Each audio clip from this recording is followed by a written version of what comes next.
Today, we're going to explore beliefs.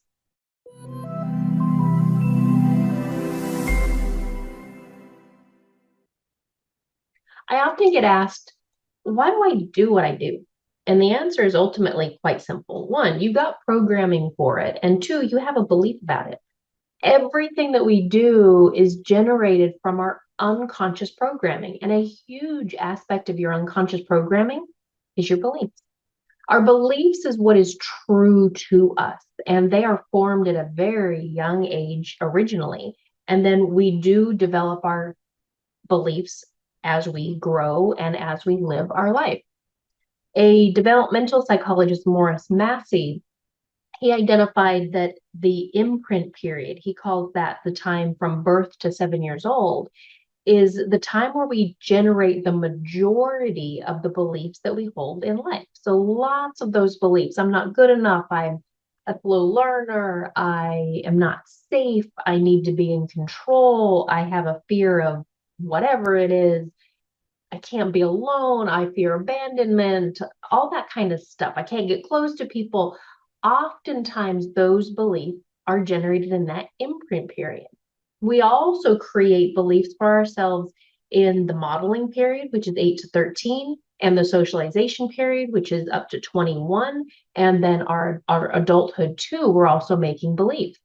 If we get hurt, if we, let's say a relationship breaks up and it hurts us and it hurts us big time, then we might create a belief that relationships are painful and we don't need to do that again. And so we might, put that shield around our heart to not get hurt again.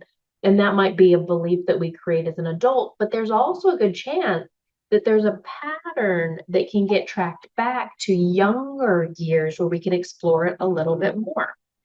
I know for me, I recently found a pattern in me where it feels like I can't be me. And when I tracked it back along my timeline, it went to an aspect of just not being safe. When I was born, something happened with my mother's uterus and she bled out and she nearly died. And the pattern that I went to, and I could see it regularly in my life when I wasn't comfortable, I didn't feel safe, I would clam up and shut down. I would go into that freeze mode. And I'm pretty sure it wasn't very becoming of me as an adult, as a current, recently current version of me, to just kind of go in shutdown mode.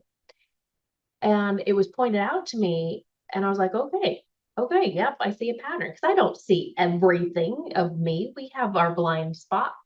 And until something comes up, then we can't really address it. Well, when this was brought up to me, I was like, okay, I want to do something about it. So I started to notice that pattern, that when I felt uncomfortable, so I looked at what uncomfortable means to me. And then I started to track back that process of the pattern on my timeline and came to that element of I'm not safe. And in that movie that was in my mind, and the tears just started flowing. I'm a crier when I do NLP. Um, it was just an element of chaos. I didn't know what to do. I was taken away from this warm place. I'm sure on a logical level, I was loved and cared for, but I didn't know what was going on. And it was scary. Here my mother is that I've been inside for 9 months is dying and I can't see her. And then there's these people, my brother, or my grandparents, my father, or whatever. I don't know them yet, but and I can feel their energy. And so this started that pattern, and then that pattern, it expanded itself into a lot of different areas where I wasn't safe. But it was really, really interesting. With my clients and with our students, we help people with all kinds of different beliefs. I need to be in control. I am not good enough. I'm not safe. I'm a slow learner. I can't lose weight. It's hard. I'll never find out who I am. It's, all these things that drive us. And the majority of that can be tracked back into that imprint period, but also we figure out and we create those beliefs as adolescents, as young adults, as older people too. But we can change them.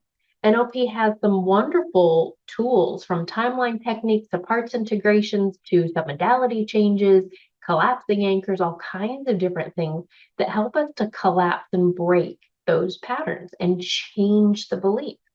So if I have a belief that it's not easy to lose weight, I can change it to it's easy to lose weight.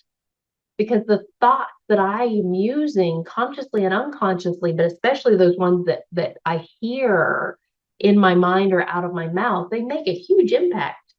And sometimes there's the depth of those beliefs that we are not even aware of where they come from and what they're doing. We teach all of these techniques about how to shift and clear those beliefs and those patterns in our NLP trainings. And also our coaches help people to clear those patterns as well. So beliefs, I would say, make up about 90 to 95% of why you do what you do. And they make a massive impact. They create the automatic patterns and behaviors that we have. And they're not always logical. They're not always logical, but they're also not hardwired.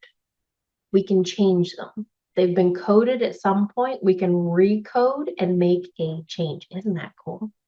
So as you think about life, if you notice those patterns, those beliefs that come up, or you notice a pattern, start to ask yourself questions. What does it mean? Where did it come from? Have I always been this way?